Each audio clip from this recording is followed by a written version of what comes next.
Welcome to Series 2, Episode 3 of When Safeguarding Fails, the Lizzie Gladwell Crisis. I'm Jeremy Gladwell, Lizzie's dad, and I'm telling the heartbreaking true story of how our daughter, a vulnerable young person, was taken, isolated, and subjected to coercive control, and how she was cast adrift by the agencies tasked with safeguarding.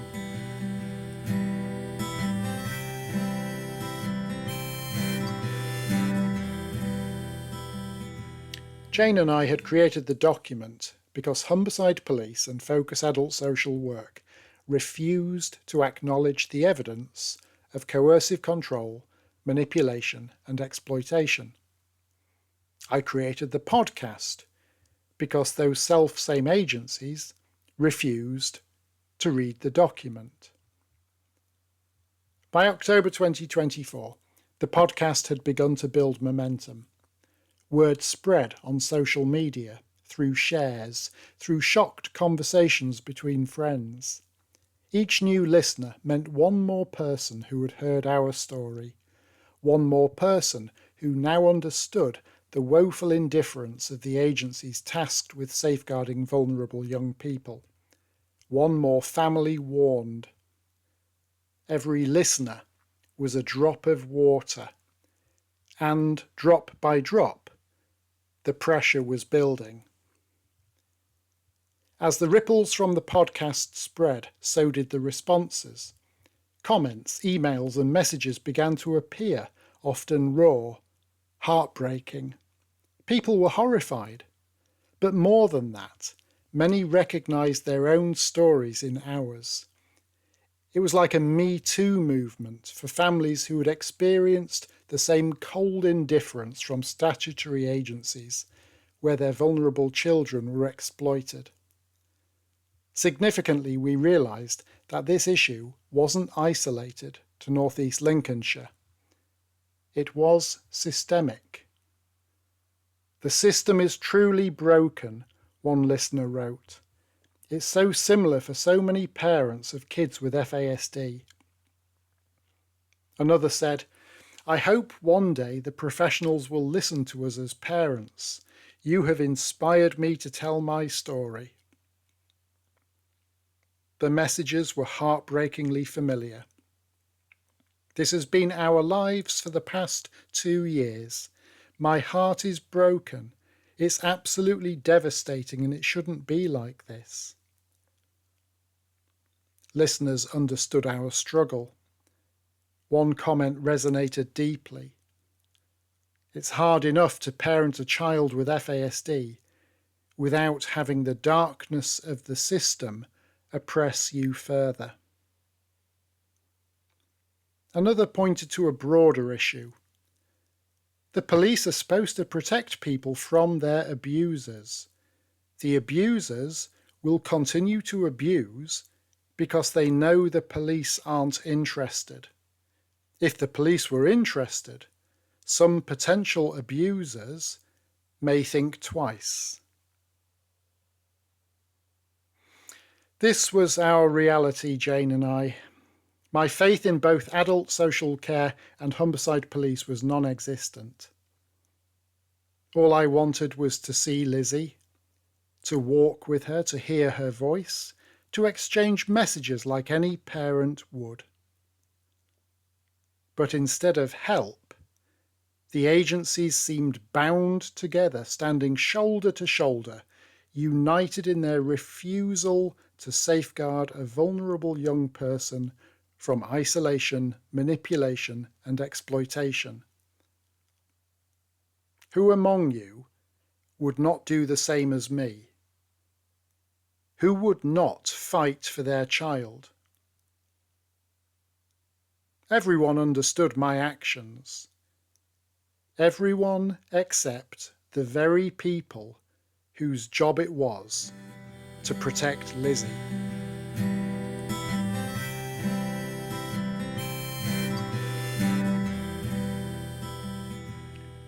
B.C. Smith had said something significant in the phone call in September. Not just about the so-called community resolution order fixed in stone beyond challenge, nor just about the fact that Humberside Police apparently had no record of our calls. No, she said, I quote, "I can assure you, if you reported it through the right channels, no one would refuse to read any documents. That would go against what we should do. We have a duty of care to read the evidence given to us." End quote. I wanted to believe her. I think she even believed it herself, which makes what happened next all the more crushing. I followed her advice. I called Humberside Police again, reported the situation, and sent them an electronic version of the document. If PC Smith was right, the evidence would be reviewed with professionalism. A couple of days later, I called to check that it had been received. I was told that the log had been assigned a crime number and allocated to an officer. PC Bull. We had heard that name before. PC Bull had conducted one or more of the welfare checks on Lizzie alongside PC Smith. They were colleagues. Smith and Bull. Interesting. All I needed to know was if PC Bull had received the document. I was told that he wasn't on duty yet, but he would call me later that day. He didn't. A week later I called again. We hadn't heard anything. Had PC Bull received the document? I didn't expect him to have read it yet, as it contained a lot of evidence, but I just wanted reassurance that he had received it. Yes, there were many things we could discuss, but frankly, everything I wanted to say to him was in that document. Had he received it? Was he reading it? If he was, he would be the first person at Humberside Police to do so. The person I spoke to in the control room didn't know, but said they would ask PC Bull to call us. They would send him a note and, for good measure, copy his sergeant in. I have no doubt that they did that. Did I hear from PC Bull? No. After another week I tried again, this time with a web form directly addressed to PC Bull. I simply asked for confirmation that he had received the evidence. No response. I was not asking for anything contentious, controversial, or confidential. It was a simple yes or no question. Had he received the document? 3 weeks after trusting PC Smith's assurances and submitting the incident log, we still had not heard a single word from PC Bull. I hoped that he was reading the document, although instinct told me he simply didn't know what to do, or perhaps had been instructed not to contact us at all. In my journal I wrote, "I have rung each week asking for PC Bull to get in touch, asking for an update. Absolutely nothing. Absolute refusal. Just when you think Humberside Police can't get any worse, somehow they manage to find a way. At some point, they will need to take their heads out of the sand, if only to breathe."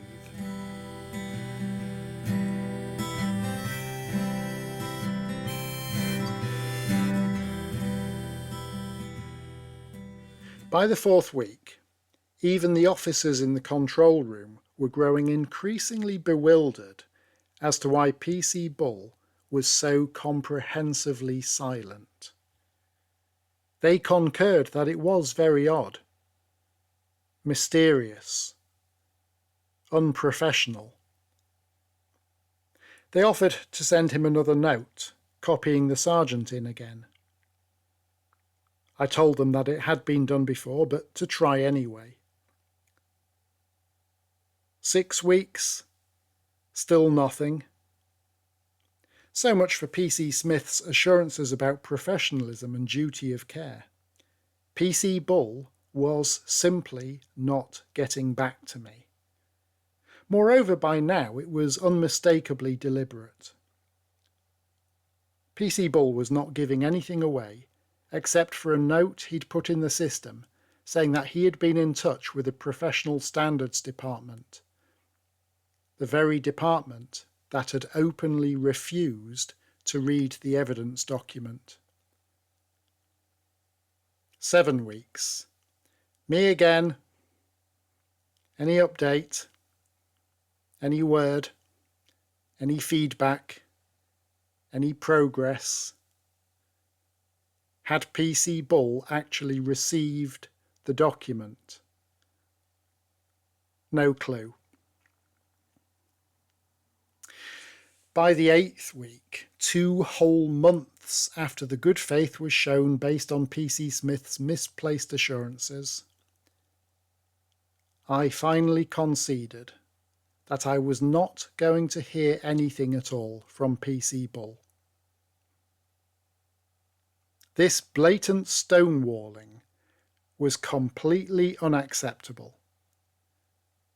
My goal was to break through the police obstruction erected between Lizzie and us. If Humberside Police couldn't understand a desperately concerned father's persistence, it showed a complete lack of humanity on their part. This wasn't a choice between compassion and rules. Humberside Police were doing neither. It surely wasn't their policy to ignore evidence of criminal activity, yet that is exactly what they were doing. I rang the Humberside Police control room one more time. I asked for their advice on what I should do. All you can do, the operator said, is to submit a formal complaint against PC Bull. That suggestion, that recommendation, came from Humberside Police. But I wasn't prepared for the shock of what the control room operator would say next.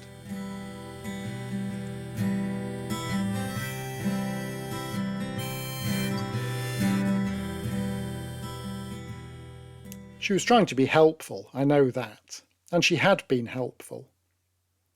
But without recognising the significance of her words, she revealed a critical clue.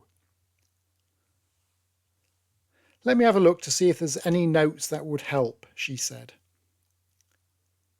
"So there's something here about Lizzie leaving her foster home to go and live with her boyfriend, is that right?" Lizzie leaving her foster home? I asked, alarmed. Her foster home? Parents who have adopted children will understand the depth and intensity of my indignation. To say to an adoptive parent that they are, to all intents and purposes, a foster carer is no different from saying it to any parent, to any mum or dad. I was not Lizzie's foster carer.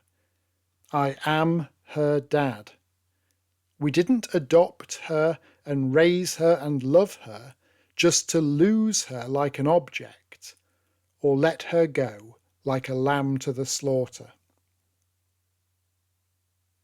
Lizzie is our daughter, and she is a victim of coercive control, irrespective of what Coral has drummed into her, and irrespective of what Humberside Police had entered onto their system to justify their disgraceful inaction. I asked the officer if she would read out the bit again about the foster home. She said she couldn't find it. "If you want to know more," she said, you'll need to make a subject access request.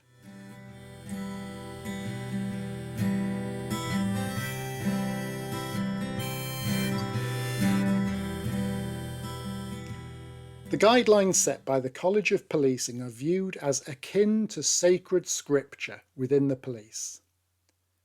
The College of Policing has developed a code of ethics which police officers are required to abide by. That code of ethics speaks of openness, transparency, truthfulness, candour. It does not say that police officers should stonewall members of the public who are trying to find out if a file of evidence has been received. The College of Policing Code of Practice statutory guidance states, quote, "Investigators must support witnesses by providing them with the relevant information about the progress of the investigation and of any key decisions or significant developments throughout the investigation." End quote. Again, it does not say that police officers should refuse to make any response whatsoever to a key witness. PC Bull's response, or lack thereof, was not just rude and unprofessional. It completely contradicted the principles of the Code of Ethics that are meant to be core to modern policing. It disregarded statutory guidance. I made these points in the official complaint I submitted about him, the official complaint that his own colleague in the control room had recommended I make. My grounds for complaint were not ambiguous or subjective. It was ridiculous that a police officer should be assigned to a case, and then for that police officer to completely refuse to get in touch at all with the member of the public who had raised the case. It wasn't simply poor communication. It was no communication at all for 2 whole months. Deliberately. There was no getting away from it. There was no getting out of it. My complaint was justified, reasonable, and watertight. Humberside Police were in clear breach of the rules of policing. I submitted my complaint, and what do you suppose was the outcome? Quote, "From review of the investigation report, it was evident of your repeated requests for PC Bull to contact you to discuss this investigation. There was no reason for contact to be made to you, and no update to you was required. Please be advised, there is no set guidance or forced policy for updating witnesses or reporting persons." End quote. Wrong. Wrong. And wrong. There is absolutely set guidance and policy for updating witnesses or reporting persons.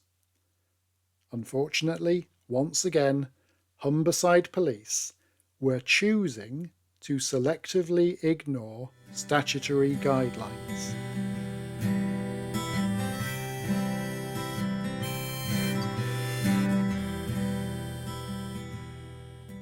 Maria, the chief executive of the FASD network, had heard of our case and was following the podcast. She consulted someone with legal training about coercive control, and the response was grim. Coercive control is poorly understood, and legislation is often ignored. Even strong cases rarely prompt the CPS to act, leading overstretched police forces to avoid potential cases due to wasted effort. While I empathise with their situation, that does not excuse Coral's cruel behaviour just because agencies want to avoid hassle or paperwork. Is coercive control a crime? Yes. Has Lizzie experienced it? Yes. This isn't a minor offence. Coral took our daughter and severed Lizzie's communications with loved ones, sabotaging her secure bonds and devastating her family. Such actions are criminal and reprehensible. People face fines for littering or fly tipping. Vehicles get impounded for improper parking. Dogs are euthanized for biting someone. Yet, someone can take another person's vulnerable child without facing any consequences. Apparently so. Jane and I were reeling. Every day was still an ordeal. But spare a thought for Lizzie's uncle, who, 9 months earlier, had been arrested following an allegation of rape supposedly of Lizzie. An allegation spawned by Coral. An allegation that was clearly fabricated and malicious. The uncle had endured 9 months of hell. His bail terms extended, and extended, and extended. But he was about to discover the outcome of Humberside Police's investigation.